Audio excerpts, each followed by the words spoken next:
हम किशन कुमार राज, ग्राम हिनौता, जिला चंदौली, उत्तर प्रदेश से हम रहे वाला बानी।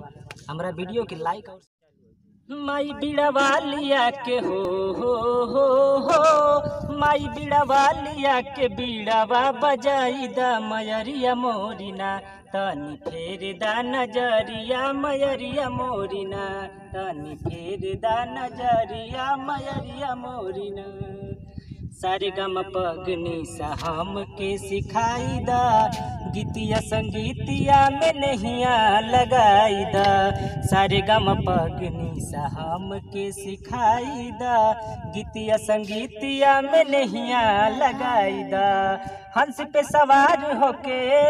सवार होके ताका मरियोरिया मयरिया मोरिना, तनी फेर दा नजरिया मयरिया मोरिना।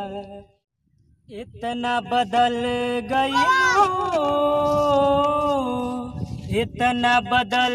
गईलू कि यकीन न होला हो। इतना बदल गईलू कि यकीन न होला हो। बिना तड़पे जवन गुजरे है उ दिन न होला हो। इतना बदल गईलू कि यकीन न होला हो।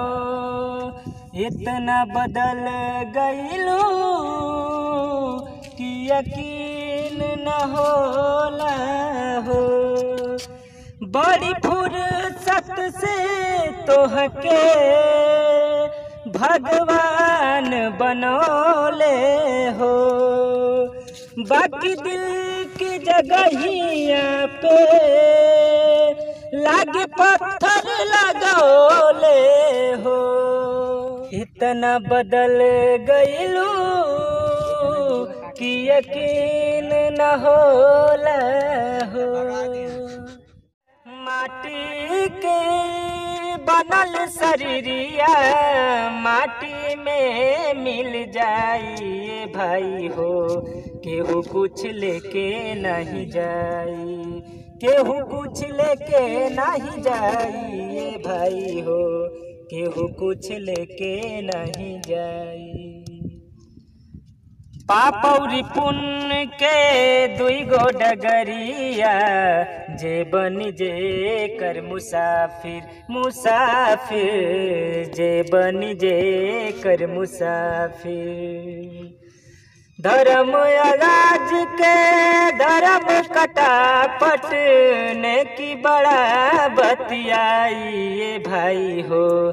केहू कुछ लेके नहीं जाई, केहू कुछ लेके नहीं जाई भाई हो। केहू कुछ लेके नहीं जाई। अपना छुपाई भो सबसे बताई भो, तो के कसम से हम आपन बनाई भो। तो ही तो है हमर जान, ए जान हमसे दूर मत जइहा। तोरे में बसेला परान, ए जान हमसे दूर मत जइहा। बन गईलू दिलवा के रानी हमारा, जब से लड़ल नजरिया हो। दुनिया लागे सोना सोना, तू रहे भितरिया हो।